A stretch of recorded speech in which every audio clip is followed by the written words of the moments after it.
to you. My name is Daniel. In Hebrew, Daniel. It means God is judge. God is the one who sees and makes the decisions. And no one knows that better than I do.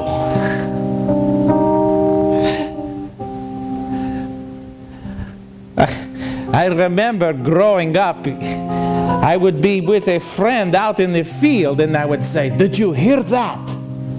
"Hear what?" "The voice, it called my name, it spoke to me. Did you hear that?" "No one is here, but did you hear that?" "What voice?" "I think maybe you are crazy in the..." "Unless maybe you are a what?" "Prophet." Prophet? But I don't want to be a prophet. Come on, let's go home. No, don't touch me, don't come near me. Why? I don't want the fire from God to come down and consume me. Oy vey. Talk about having issues as a child. So I grew up and people avoided me, and one day they came from the king's palace and said, "You have to come and live in the palace complex with all the other servants of the king and accompany him to the temple." "But I don't want to do it." "You have to." And so I went. And what I saw made me very sad. I thought we were Israel, God's people. God had given us laws of what is right and wrong, what is good and evil, and yet in the palace of the king I saw things. People stealing and promoting themselves by having other people killed. And others who were, even though they were married and had children, they were in relationships with other people. And I saw this and I said, "Listen, you tell me I'm a prophet. I'm telling you, God is not happy with this. He will not stand for this. He will punish us all because of this. You have to stop."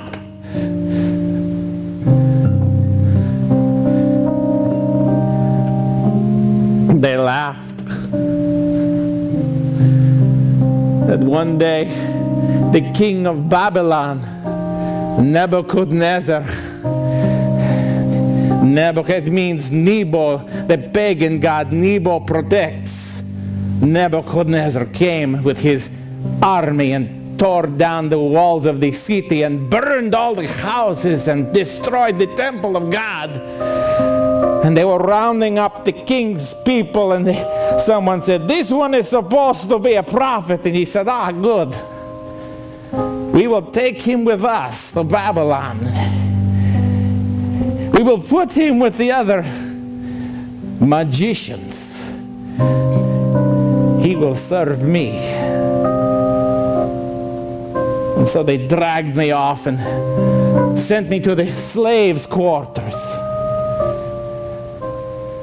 And as they carried me bound, I said, "God, they didn't listen. Why did you give me this gift? Was it for nothing?"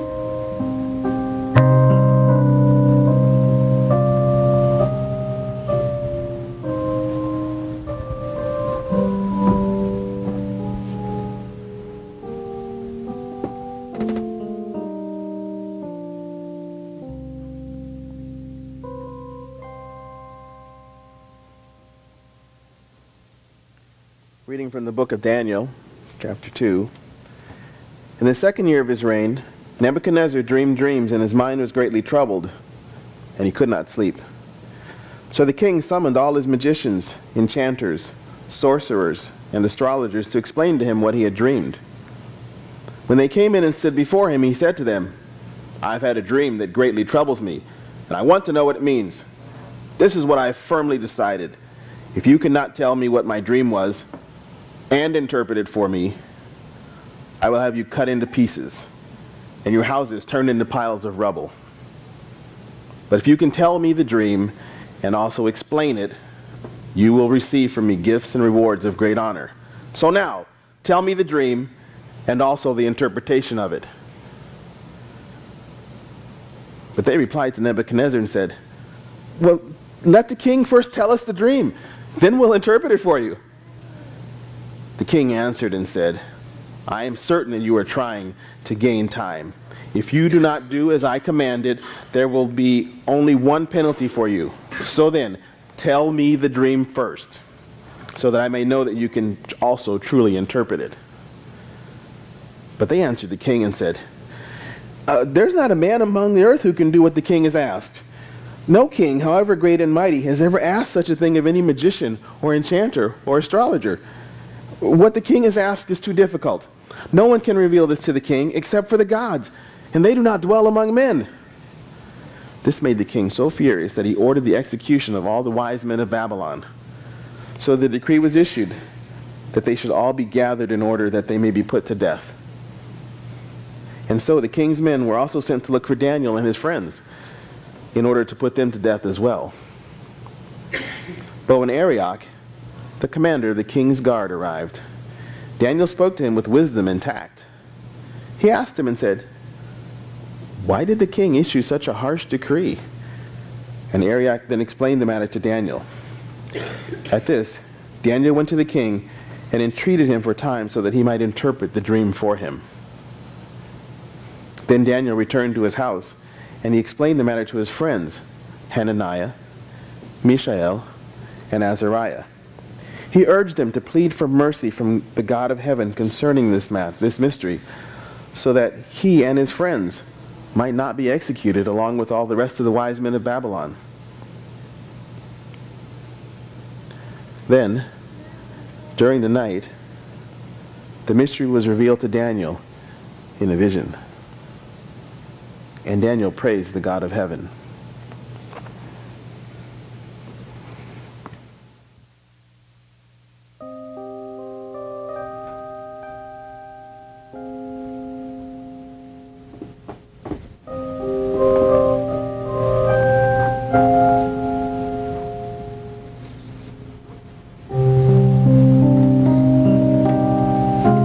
I remember as if it was yesterday. They brought me into the throne room of the king. Jewels and torches on the walls and soldiers holding swords to the magicians, terrified magicians, and the harem around his throne fawning upon him. And the king looked at me and said, "You are Daniel." "Yes. If you do not tell me the dream that I had and its meaning, I will kill all of these, and you too. What say you?" I looked up to heaven and smiled, and I said, "Your Majesty, I will tell you your dream and its meaning, but it is not me. There is a God in heaven, a true God, the God who made heaven and earth. He reveals secrets.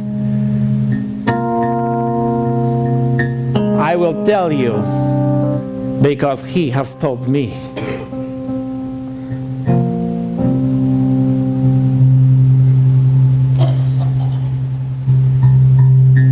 You were asleep, and in your dream you looked and you saw, and a statue arose before your eyes, a great statue of a man, a statue of a man of fearsome countenance.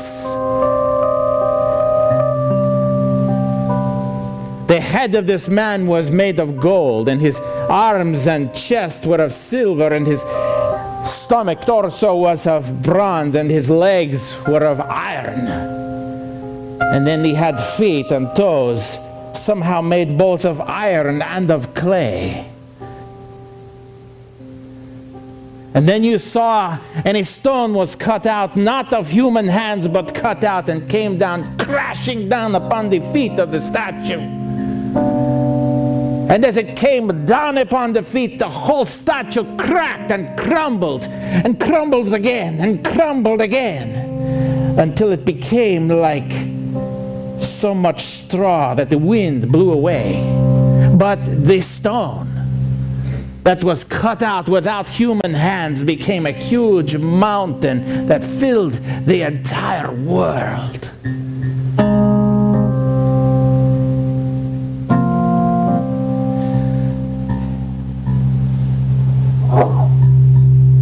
You, O King,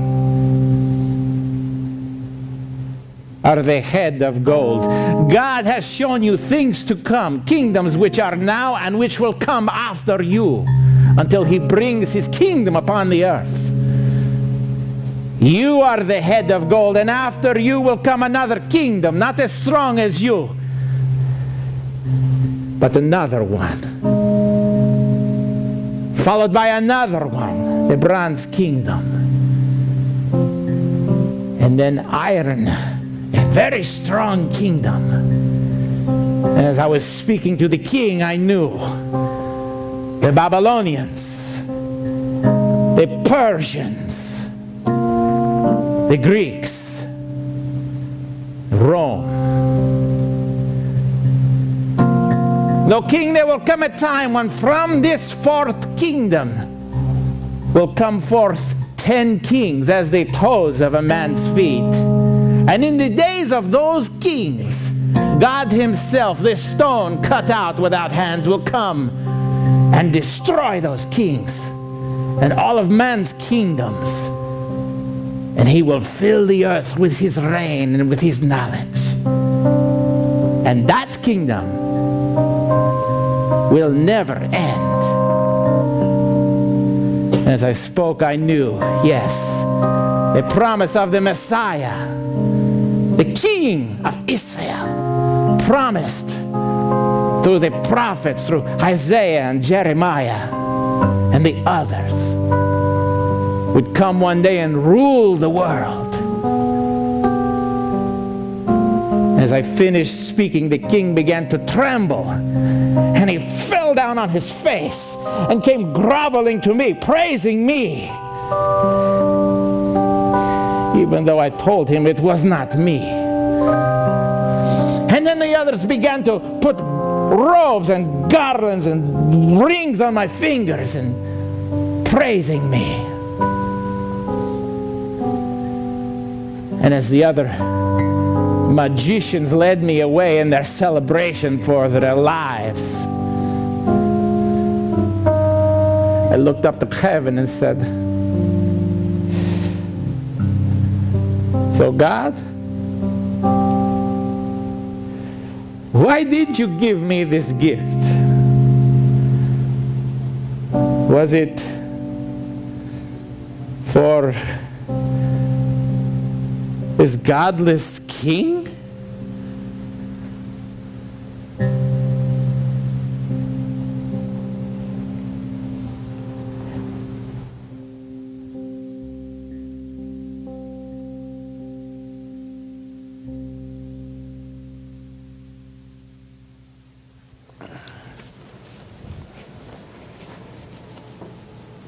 In the first year of Darius the Mede, son of Xerxes, who'd been made ruler over the kingdom of Babylon, in the first year of his reign, I, Daniel, understood the scriptures, according to the word of the Lord given to Jeremiah the prophet, that the exile of Jerusalem was to last 70 years.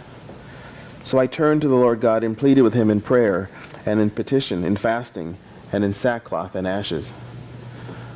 while I was speaking and praying, confessing my sin and the sin of my people, Israel, and making my request to the Lord my God for his holy temple mount, while I was still in prayer, Gabriel, the one I had seen in an earlier vision, came to me in swift flight about the time of the evening sacrifice. He instructed me and said to me, "Daniel, I have now come to give you insight and understanding." As soon as you began to pray, a word went out, which I have come to tell you. For you are highly esteemed. Therefore, consider this word and understand the vision. 77s have been foreordained for your people and for your holy city Jerusalem to finish this transgression, to put an end to sin, to make atonement for wickedness, and to bring in everlasting righteousness, to seal up all vision and prophecy, and to anoint the most holy. Know and understand this. From the time the word goes out to restore and rebuild Jerusalem until Messiah the ruler comes, there will first be 7 sevens, and then 62 sevens. Jerusalem will be rebuilt with streets and a trench, but in times of trouble. After the 62 sevens, Messiah will be put to death and will have nothing. Then the people of the ruler who is to come will destroy the city and the temple sanctuary. The end of it will come like a flood. Wars will continue until the end of the time, and desolations have been decreed. Then he will confirm a covenant with many for the final 7. In the middle of that 7, he will put an end to the temple sacrifice and offering. And at the temple, he will set up an abomination that causes desolation until the end that is decreed is poured out upon him.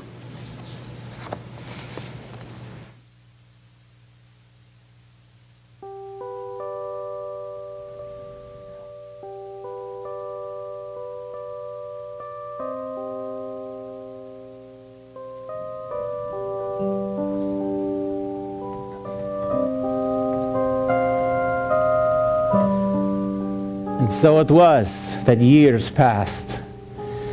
Our people who had been conquered and brought into exile were groaning under the oppression of the Babylonians. And I was praying, "Oh Lord, how long?"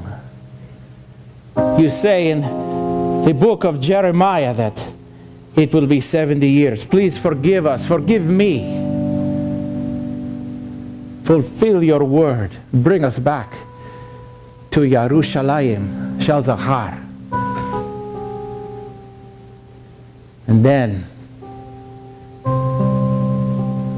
I saw an angel.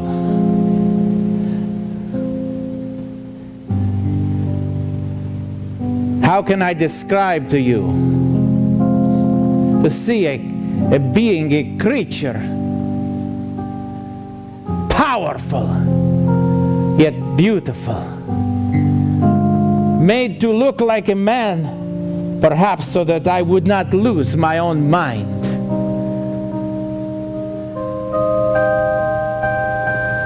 And he spoke to me and said, "I'm going to give you wisdom."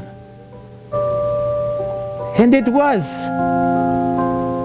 a riddle, like a puzzle, like something that I did not understand, but I did understand one thing. He said the Messiah would have to die. Die? I thought he was the stone that would come and rule and reign forever. And yet he has to die? How can this be?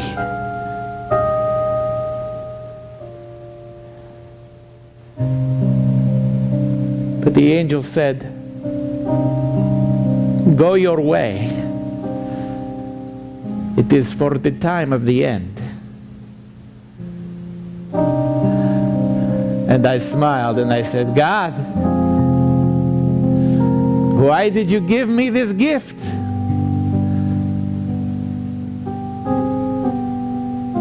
Was it for the people many, many years from now, who would read my words? Was it for them? Was it for all of you? I think yes.